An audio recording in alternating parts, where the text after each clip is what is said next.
Scarlett Johansson is suing Disney over the Black Widow streaming release.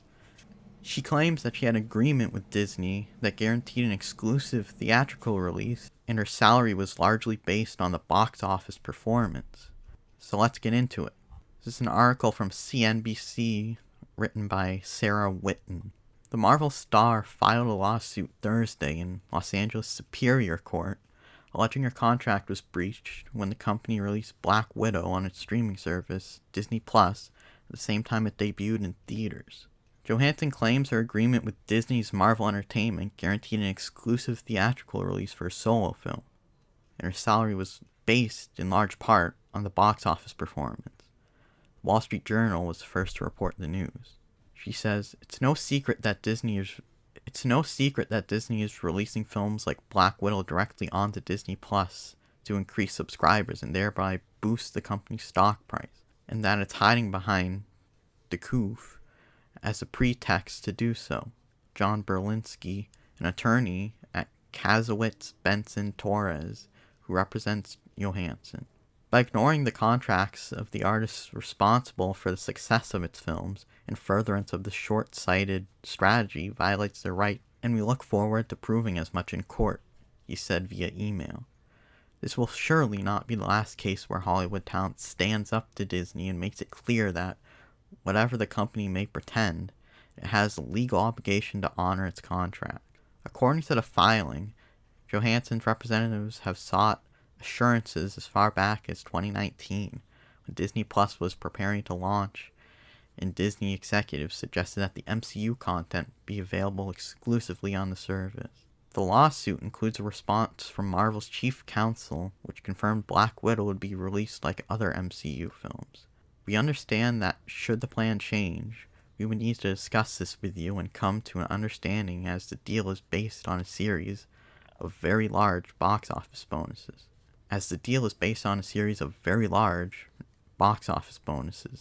The response reads. Once Johansson heard that Black Widow would be released on streaming and in theaters on the same day, she attempted to negotiate with Marvel. Disney and Marvel did not respond, the lawsuit claims. Representatives for Disney did not immediately respond to CNBC's request for comment. Similar contract issues have cropped up in the last year, as studios have shifted their release strategies during the pandemic. Gal Gadot and Patty Jenkins were reportedly each paid $10 million after Warner Bros. Decided to release Wonder Woman 1984 in theaters and on HBO Max in December. She could be looking at a good payday here. Anna Kendrick and Justin Timberlake were also rumored to have been seeking bonuses after Universal's Trolls World Tour was released on video on demand in early 2020 instead of theatrically. Disney long held off on releasing major titles like Black Widow after the pandemic decimated the movie theater industry. Theaters around the world, not word, CNBC, copy editor, were closed temporarily to prevent the spread of the coup. But as coup restrictions eased, poke rates rose and the industry began to bounce back.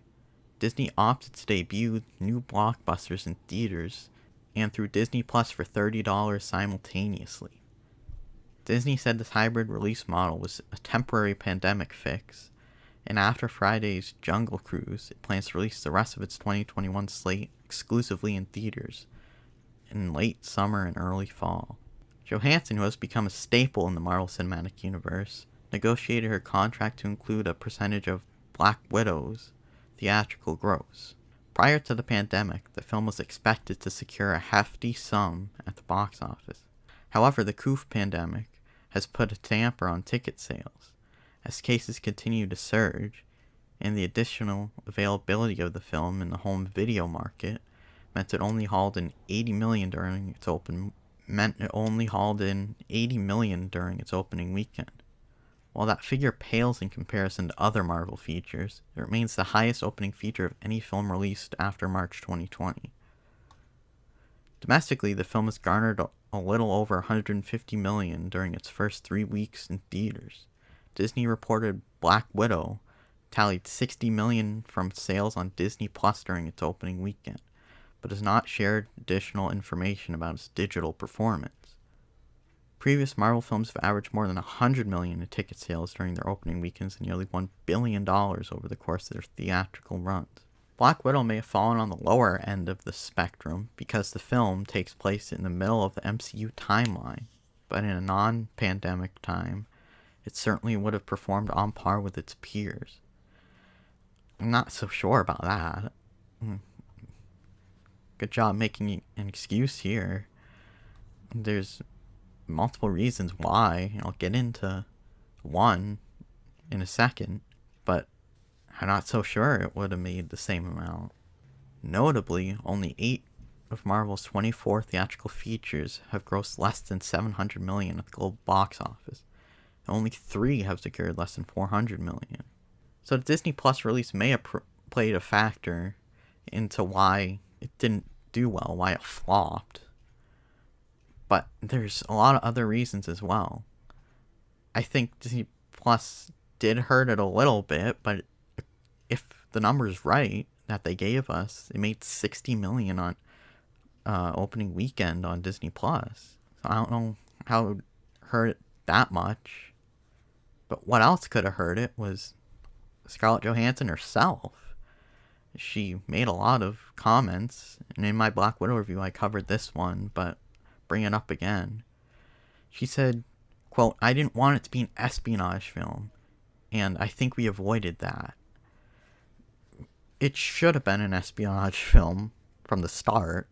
This should have been a Winter Soldier-esque film with a sexy Russian spy, Scarlett Johansson, Black Widow, which men and women would want to see. Women like looking at attractive women as well, not just men. Instead, we got like a Me Too movie / family drama." She also had a lot of other comments. She criticized Black Widow's hypersexualization in Iron Man 2. The rest of the articles I'm going to read are from Bounding into Comics. This by John F. Trent. He says, "Actress Scarlett Johansson took issue with the portrayal of Black Widow in Iron Man 2 while promoting her upcoming Black Widow film. Johansson specifically took issue with what she describes as the character's hypersexualization in Iron Man 2 in a newly published interview with Collider that they claim was done back in 2019 to promote the film's then 2020 release. Johansson is prompted by Collider to discuss the topic when they asked, 'There is a sort of sexualization of superheroes. Had that affect Black Widow?' She responded, 'Yeah, it definitely has changed, and I think part of that change is probably, it's hard because I'm inside it, but probably a lot of that is actually from Me Too. I'll be 35 years old, and I'm a mom, and my life is different. Obviously, 10 years have passed and things have happened. I have a much different, more evolved understanding of myself,' she continued. She went on, 'As a woman, I hate that. As a woman, as a black man, as a Asian man, whatever, I hate that. Stephen A. Smith does that, talking about ESPN personality. He says, as a black man, every chance he gets, and it's so annoying. But she says, as a woman, I'm in a different place in my life, you know? And I felt more forgiving of myself as a woman. I felt more forgiving of myself as a woman, and not, sometimes probably not enough. I'm more accepting of myself, I think.' Johansson then went on to discuss the hypersexualization of Black Widow and Iron Man 2. Quote, 'All of that is related to that move away from the kind of hypersexualization of this character. And I mean, you look back at Iron Man 2, and while it was really fun and it had a lot of great moments in it, the character's so sexualized, you know? No, it's really not. And that's, I mean, Iron Man 2 is the most sexualized it was, but it's part of the character. She's a Russian spy. That's how Russian spies operate. Female ones, anyway. You use their looks to get information. It's not like there was much sexual stuff in it. It's really her looks. That's it. There wasn't much sexualization going on. But she continued. Really talked about like she's a piece of something. Like a possession or thing or whatever. Like a piece of ass, really. And Tony refers to her something like that at one point. What does he say? After being prompted by Collider's Ashley Robinson, she continued, I want some, yeah. And at one point, he calls her a piece of meat. And maybe at the time that actually felt like a compliment, you know what I mean? Because my thinking was different. That's the character.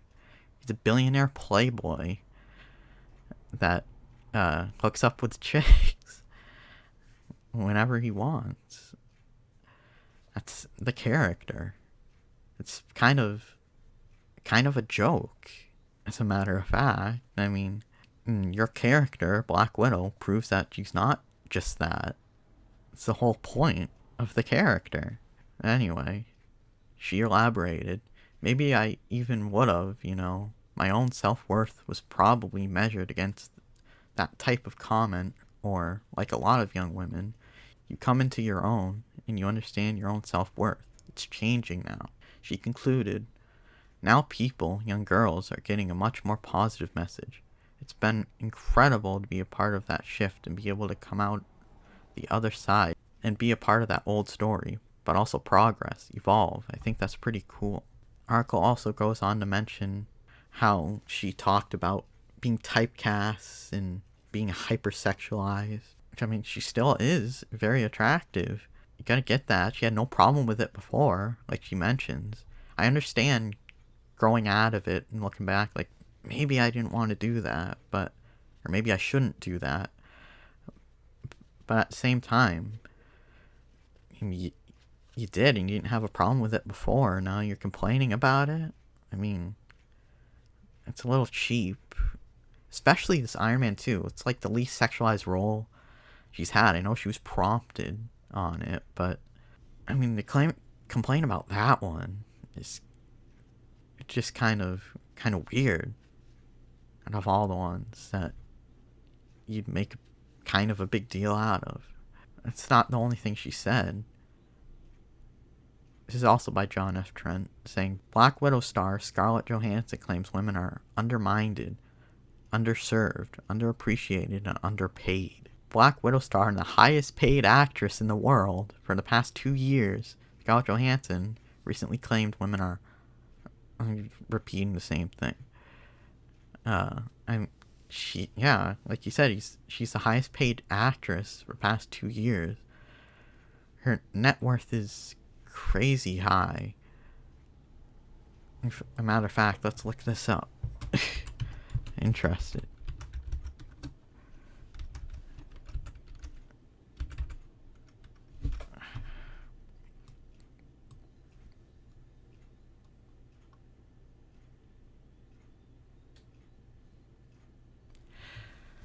So her net worth is $165 million. And she's complaining about getting underpaid. She made $56 million in 2019 alone, according to this. That's crazy. And you're underpaid. Come on. The article continues. Scarlett Johansson's comments came in an interview alongside her Black Widow co-star Florence Pugh while speaking with Glamour magazine. Duo were asked by Glamour's Josh Smith how they have been their own allies in their own lives. Of course it's a dude asking that. Pugh answered first by saying, in my own life? When have I been my own ally? That's a big question. I don't know. Isn't that sad? You go first, Scarlett. I think I need to do some deep thinking. Florence Pugh did say a little bit as well, but it's mostly Scarlett. I haven't seen much about Florence Pugh saying anything, and there's a little bit, like I said, but not a lot. Johansson then provided her answer. She says, as a woman, you have to be your own ally all the time, because we are undermined, underserved, and underappreciated, and underpaid. You have to be your own ally. That's just not true, but let's move on. My mom instilled that in me from when I was really, really young, because of course she'd experienced it even more severely than I did, she continued. You have it great. People would kill to be in your position. You're given the world when you're an attractive woman like she is. But she added, equal pay is a huge part of that fight. No, it's not. Even when I was a teenager in the industry, or a young woman, I should say, my mom would have those conversations like, why is she not getting paid the same? And quote, because you have different roles. There's different tiers of roles. Get a certain amount of screen time. You have stardom. Factor into that influence. She goes on to claim it never had anything to do. Okay, I don't think that makes much sense on its own, but okay. There was always these little key terms like bankability, box office draw. Those are all terms that are basically masquerading as sexism. That's bullshit. I'm sorry. I mean, that's basically what I was saying. Got to be a box office draw and bankability. Those play into how much you get paid. That's insane. Call it sexist. That's crazy. It never had anything to do with those things. And if there ever was, it was also part of the systemic issue that a woman could not be as bankable or have a box office draw. My mom refused that and instilled in me, no, you have to fight that. You're desirable because of your work, and that's where your value is. It's in your talent. It has nothing to do with your gender, and don't let anybody make you feel that way, she detailed. Johansson concluded, so I think it's really a constant fight. I'm still fighting that damn fight. We all are. Not really. No, you're not. Back in January 2018, it was reported that Johansson would earn $25 million for appearance in an upcoming Black Widow film. Not only did that report from the Daily Mail claim she would earn $25 million, but that if the film earns more than $900 million at the box office, she would earn a $6 million bonus. I think that's part of her reasoning for the lawsuit as well, I guess, right there. I would have renegotiated that after the coup. I mean, pretty clear that you weren't going to get that. Even before, I don't know if you would have gotten that. And that's that article. There's also one more I wanted to go over. Black Widow Scarlett Johansson explains why it is important to push the conversation around gendered superheroes. Again, John F. Trent. Black Widow actress Scarlett Johansson recently promoted the film alongside her co-star Florence Pugh with a question and answer session with Glamour magazine. It's the same interview. In one of those questions, Johansson explained why it's important to push the conversation around gendered superheroes. She explained, well, I do think the film is inherently female, partly because of Kate Shortland directing it. It definitely has. It sheds light on some of the imbalance that women feel inherently because of how society has been forever. Thousands and thousands of years. Johansson then claimed the movie is about the subjugation of women and the trauma that we have to help one another. Johansson then claimed the movie is about the subjugation of women and the trauma that we have to help one another out of. Maybe in Hollywood, see, they paint this as like the whole country or the whole world. I mean, it does go on in all over the world, but not nearly as severe as Hollywood. This is Hollywood covering their own asses and blaming us for it, even though it's their fault. She says it's a film about women lifting one another up so they may thrive. I don't think that you can really take it out of this film because it is an ingredient there. And it's about time, too. I kind of don't want it to not be there. I don't know if I said that right, she elaborated. Johansson concluded, because it's important. It's an important piece to all this. It's an important piece of moving away from that having need to be a part of it, too. The rest of the article isn't important to this. That's where we'll stop on this one. But I have no sympathy for Disney on here. Fuck Disney. Everything they've done over past 5 years, at least. But she also has blame in this for it not doing well. And to ignore that is just, you can't really ignore that. I do think she has a case with the Disney Plus, especially if it was in her contract. I mean, if it wasn't in her contract that it was going to go to Disney Plus, if she had a guarantee that it was going to be exclusively in theaters, then she'll win, obviously, unless there's a loophole in there. But she also has a lot of blame on her as well, I think. But anyway, what do you think about this? Do you think she's gonna win? Do you think she has a lot of blame on this? Do you think Disney Plus affected the box office numbers at all? Let me know. Like if you like the video, subscribe if you want to see more, comment, share. I also have another channel called The Thoughtful Outlaw Sports, where I cover basketball, football, baseball, anything else I really want to cover on there, sports related. I have a couple videos about Simone Biles, that situation. I also have a video on Aaron Rodgers and Deshaun Watson situation. So check those out. Thanks for watching. I'll see you next time. Bye-bye.